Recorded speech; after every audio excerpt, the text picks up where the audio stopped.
Welcome to Bible Devotionals for Everyday Living. I'm Alton Spooner. Thank you for joining me. So, we're moving along in the book of Habakkuk. Let's take a quick review. Once again, Habakkuk is a minor prophet, and his prophecies were to the southern kingdom of Israel. And as a minor prophet, he's located in the Minor Prophet books. However, there's nothing minor about Habakkuk prophecies. Habakkuk, once again, was not a typical prophet. He didn't hand out indictments to the people like a prosecutor. His prophecies came out of his prayers. And that is important, that he had a complaint before the Lord, and the Lord answered his complaint with a vision. Habakkuk was concerned about his community, which is a healthy thing. And also Habakkuk was a psalmist, and he wrote a beautiful prayer, psalm-type prayer, at the end of the book in chapter 3. Moving along, our text for the day is Habakkuk chapter 2, verse 3. For still the vision awaits its appointed time. It hastens to the end. It will not lie. If it seems slow, wait for it. It will surely come. It will not delay. That is a potent and powerful verse. And I'll tell you why this is an important verse. Verse 3, as we see, the vision is coming. So in the grand scheme of things, many times us human beings, when we read something like this, we may not fully understand what is going on in the mind of God. However, when we read that the vision awaits its appointed time, it hastens to the end, it will not lie. If it seems slow, wait for it. It will surely come.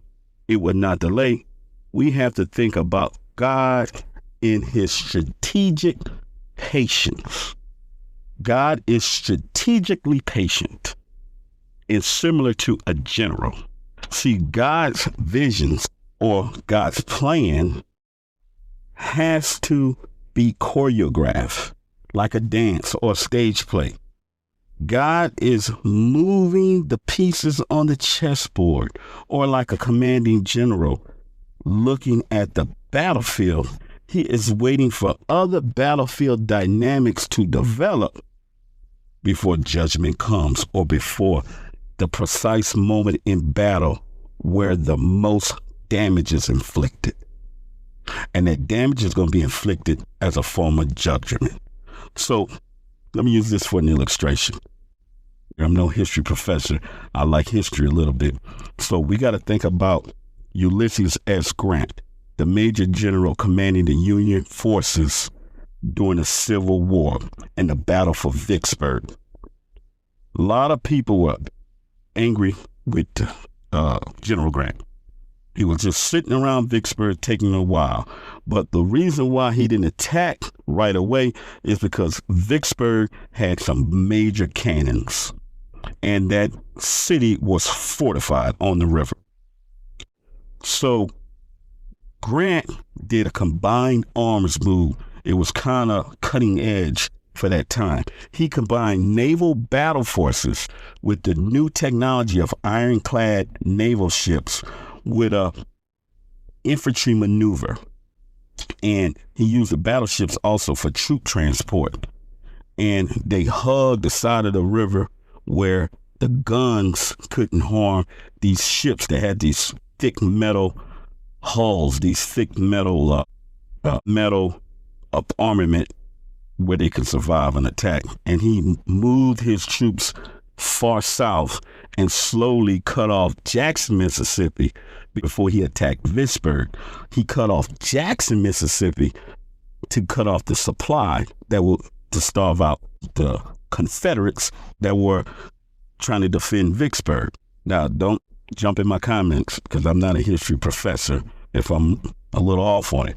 But the point I'm trying to make is that Grant didn't immediately attack Vicksburg. He was patient. He was waiting for other dynamics to develop. And so going back to the book of Habakkuk, God is waiting for the Babylonians or the Chaldeans to get strong. He is developing that mighty army to wage war or attack Judea, the southern kingdom of Israel, as a form of judgment. So people who probably lived in Judea, just like the soldiers that were in Vicksburg, they probably was like, well, when it's coming, it's taking, they're not coming, or it's never going to come, or we're fortified, we're strong here, and just wait, because it's going to come. So Habakkuk chapter 2, verse 3, we're looking at God's strategic patience.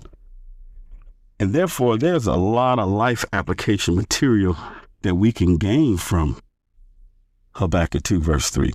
One thing you can gain from it as a Christian, as a believer, stay steadfast with Christ and use that verse to understand God in his strategic patience is waiting for the opportune time for Christ to appear.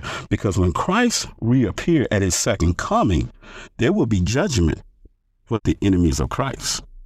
So as a believer, you can rest assured that your Lord is coming. God is strategically patient, but your Lord is coming. And for non-believers, this verse can be applied is that even though modern nations may look like they're misbehaving, even though modern nations maybe look like they're getting away with murder, a modern nation may look like it is invincible. A modern nation may be committing heinous acts that violate God's law. And people's like, how do they get away with that? How do they continually kill unabated? How do they steal land? How do they ethnically cleanse? Or how do they commit various acts that seem to go unpunished? Strategic patience. God sees violations of his law.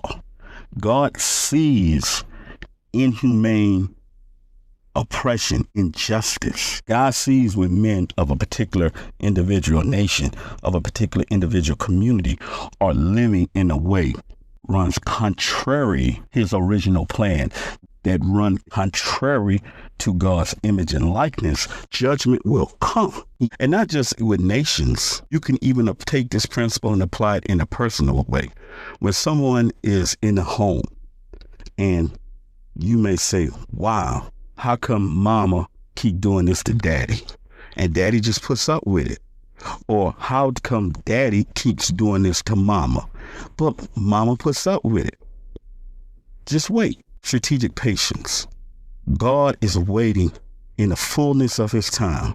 He's either waiting on repentance of the offending party, or he's waiting on things to develop. A maximal penalty will be placed down on the offending perpetrator.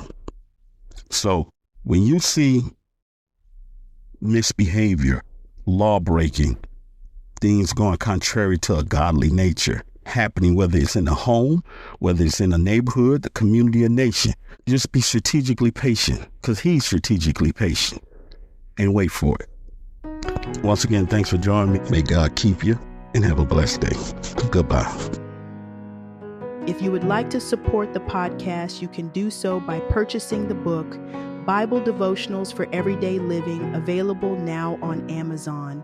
And once again, thanks for listening. If you have enjoyed the episode, please like, share it with a friend, and subscribe. Goodbye.